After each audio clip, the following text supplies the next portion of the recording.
Bruno Lavigne, je suis enseignant en SVT dans un lycée à Bordeaux et je suis aussi formateur à l'ISFEC Aquitaine dans plusieurs parcours.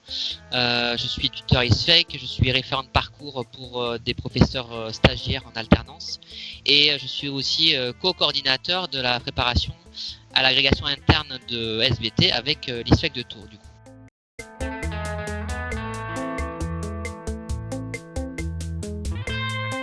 C'est vraiment un parcours qu'on a monté ensemble, donc avec Patrick Matane qui est responsable à Tours. C'est vraiment un parcours qu'on a monté ensemble, qu'on a construit tout ensemble en fait, et qui vraiment permet de mutualiser les ressources et les équipes de formateurs, qui donne aussi du coup des atouts forcément indispensables pour une préparation. Puisqu'on a par exemple à Tours quelqu'un qui est très compétent en didactique par exemple, et on a d'autres personnes qui sont aussi compétentes en domaine scientifique sur Bordeaux par exemple. Alors c'est un parcours qui a été conçu il y a deux éléments importants. Il y a la préparation à l'écrit qui a été fait sur Bordeaux, mais du coup Patrick de Tours est intervenu aussi dans cette préparation à l'écrit. Et la deuxième partie, c'est la préparation à l'oral, qui elle du coup se fait dans un lycée à Tours et qui mobilise aussi à la fois les équipes de Bordeaux et les équipes de Tours.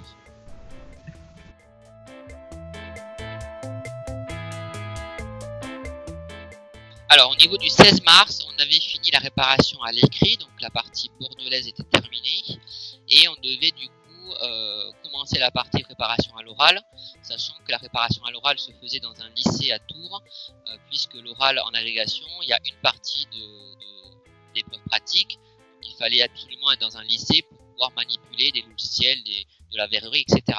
Donc à l'annonce du coup du confinement, on a été obligé de revoir notre copie et de se poser la question, que faire pour préparer au mieux les candidats. Donc la première solution a été de dire on attend de voir l'évolution de la situation, en espérant toujours pouvoir faire la formation dans un lycée pour que ce soit vraiment le plus cohérent, le plus pertinent possible. Et au vu de l'évolution de la situation, on s'est dit que du coup il fallait vraiment réfléchir à mettre le dispositif en distanciel.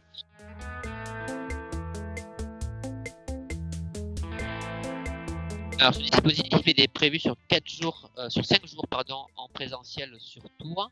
On a pris la décision avec Patrick de le lisser sur 3 semaines pour qu'on puisse être gérable avec du coup tous les impératifs qui est à côté.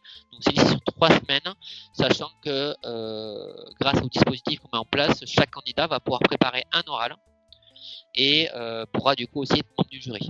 On a lancé ce dispositif avec une classe virtuelle pour présenter du coup le nouveau dispositif qui était prévu. On a deux éléments importants. On a une première partie qui va être une préparation aux exposés, où là, chaque candidat va pouvoir s'enregistrer depuis chez lui. Alors, la partie exposée n'est pas une partie où il faut manipuler. Donc, c'est plus pratique de le faire à la maison, du coup. Le candidat, il va pouvoir s'enregistrer, envoyer sa présentation orale au formateur, qui lui va pouvoir du coup lui faire des retours, des remarques, pour lui montrer du coup ses axes de progression et les axes qui sont corrects. La partie distancielle pour les TP est plus problématique puisque du coup il faut manipuler. Donc là on a conçu un autre dispositif où là on va travailler plus sur l'évaluation de repères. Donc on va faire dans notre groupe du coup d'apprenants, on va faire des sous-groupes de trois candidats à chaque fois où le candidat va présenter son sujet, donc on va s'enregistrer aussi à la maison et le retour se fera en classe virtuelle, donc à 4 avec le formateur, et donc ce sera un moment d'échange, de partage où du coup les deux autres candidats qui n'ont pas du coup préparé le sujet vont devenir membres du jury.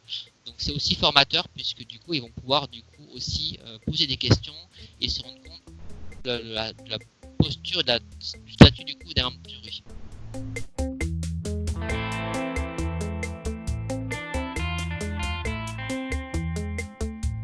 Alors, on a été assez surpris par rapport à la classe virtuelle parce qu'on sait très bien que c'est une période qui est compliquée entre les cours à préparer, toutes les personnes qui ont des enfants, etc.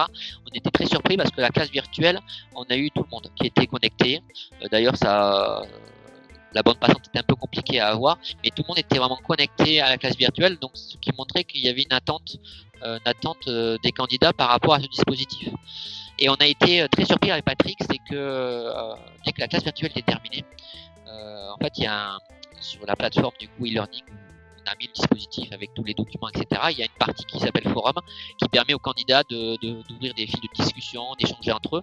Et on était très surpris, c'est que à la fin de la classe virtuelle, on a eu une activité importante sur le forum où il y a des candidats qui ont commencé à organiser le forum par rubrique en mettant les exposés, les questions par rapport aux épreuves pratiques, etc.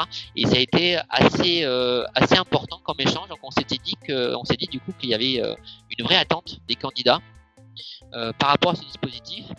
Et les retours par rapport aux vidéos qu'on leur a demandé en exposé sont, puisque on est 4 formateurs à intervenir et on a de très très nombreuses vidéos qui arrivent. Donc ce qui montre aussi qu'ils prennent du temps pour s'enregistrer, pour travailler du coup leur compétence.